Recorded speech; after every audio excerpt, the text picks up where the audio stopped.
Folks, I'm here with a Gen Z progressive running for Congress against a MAGA Republican in Orange County. This is Perry Meade. Perry, tell us about yourself. Tell us why you're running for Congress in a MAGA district.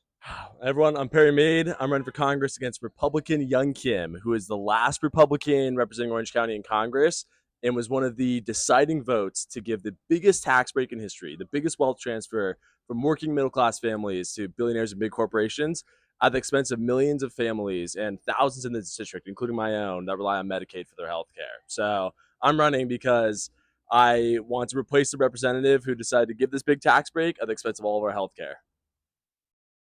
Why do you think it's so important that, you know, Gen Z progressive candidates like yourself get in this fight right now with so much at stake in our country?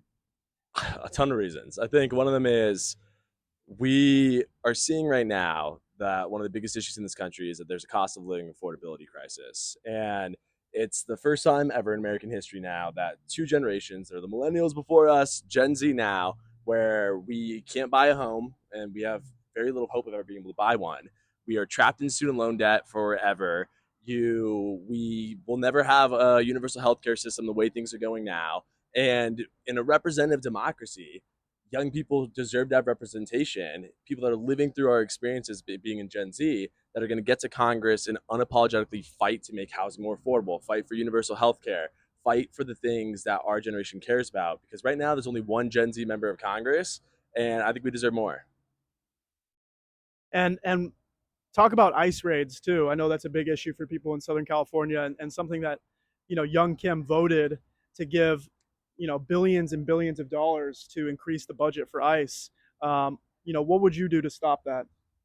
I would vote to get rid of ICE. And to be want to be entirely clear about this, I work with the union Unite Here Local 11. It is mostly a lot of immigrant housekeepers, immigrant women, dishwashers, and they completely lied. Young Kim and Donald Trump, they act like they're only going to go after violent criminals and gang members, yet they're targeting hotel workers and farm workers and innocent families and people just trying to seek the American dream. And it's disgusting. They voted to give the biggest increase ever to ICE funding just so they can keep terrorizing communities instead of giving us healthcare or instead of giving us housing.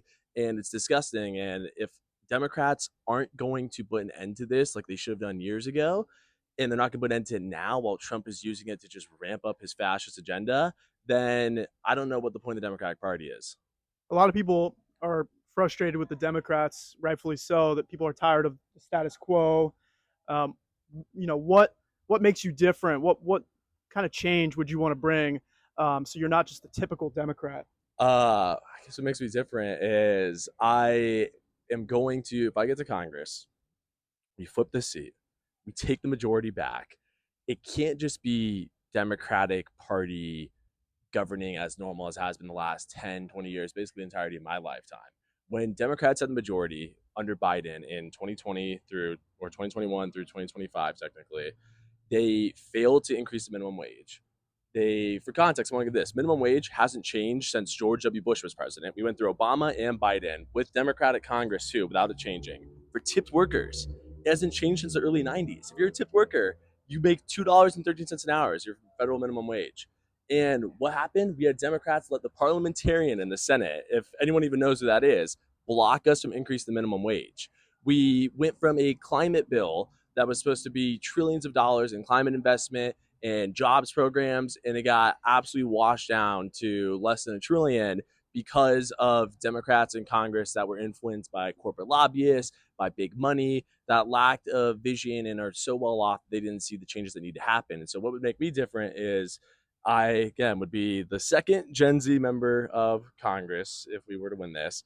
It would also be in a red to blue seat. And so, in red to blue seat, that's flipping Republican to Democrat, most of the time a young progressive, it's I've never been elected in a red to blue seat. People don't think it's possible, but I think it is because it's not about left right. It's about the issues that matter, such as making sure that we can all afford a home one day, making sure that we can have health care. And so what would make me different is this would be a big change in the Democratic Party and in Congress. And you'd see me fighting every single day unapologetically for the issues that matter most to us in a way that too many members of Congress don't do right now. Even for people watching who don't live in your district, don't even live in Southern California, Why is your campaign so important, even for the national fight for our country?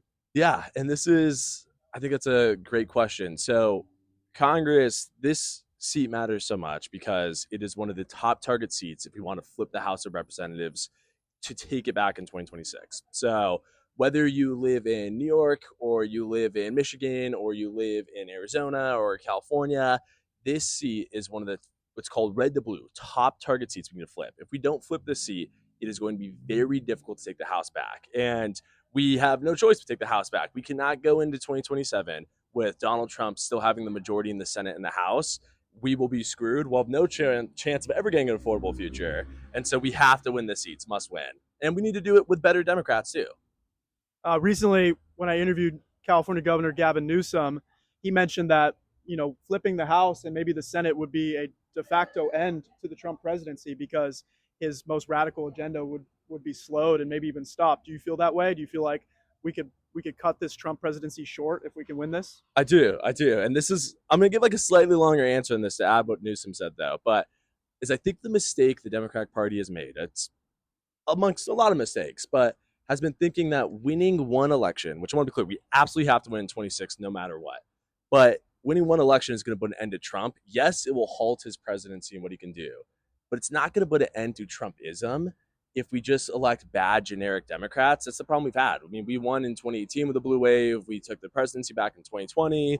We did decently in the 2022 midterms, and yet Trump still won in 24 and won the popular vote this time. And so if we just coast into thinking we're going to get a blue wave in 26, that this will end of Trump's presidency, we're missing what's happening in this country right now, in which there's a lot of people upset with the system that hasn't been working for us for decades now.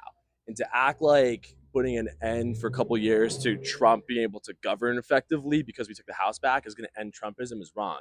When we take the House back, we need to be crystal clear about what our platform is going to be and unapologetically on every single day on the House floor, putting every bill that's going to fight for the issues that matter most to people: affordability, stopping terrorizing our communities with ICE, getting more money into our actual communities. And if we are sincere and authentic in this message, then we can not only stop Trump's presidency in its tracks, but beat back on Trumpism as a whole. So I just want to add that because I don't want us to get distracted in thinking that the end to our fight for democracy and a future that works for everyone ends in 2026. It's the first step in that. And then on a more personal note, talk about your connection to this area, this community. How has it changed?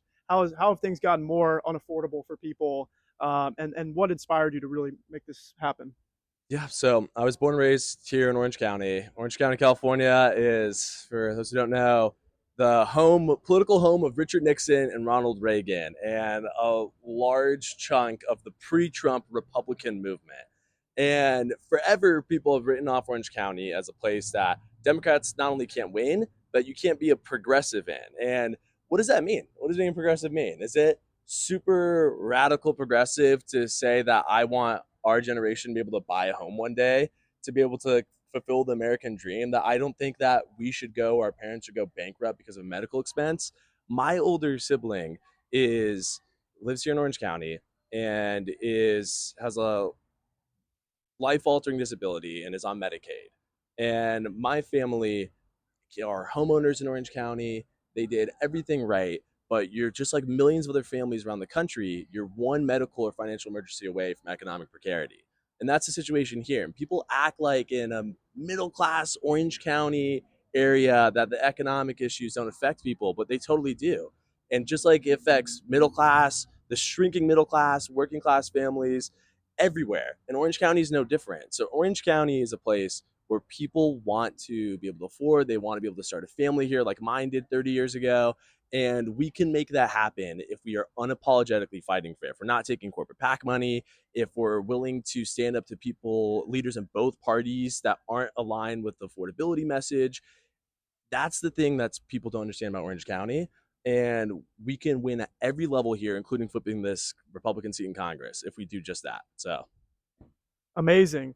That's well said. Is there anything else you want to add that I didn't ask you already? well, I would say a couple things. If you are in California, there is a special election happening November 4th. It is Prop 50. It is to redistrict the congressional seats, which I want to be clear is going to change this one, but it would still be a seat that we need to win.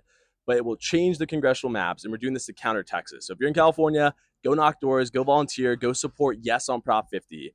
And if you're around the country, find Democratic candidates, find people that are going to support unapologetically the fight for the cost of living, the fight for universal health care, the fight for progressive values.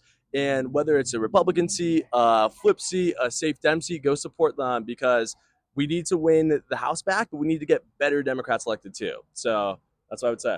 And for anybody watching, where can they find you? How can they support your campaign? Can they donate, etc.? They can. You go to perrymeade.com. That's Perry, Perry like the platypus, Meade, MEADE.com. And if you're down here in California, you can volunteer. You can go donate money. We're taking no corporate PAC money. It's grassroots campaigns. Anything helps. Awesome. Perry, thank you so much for the time Thanks today. so much, man.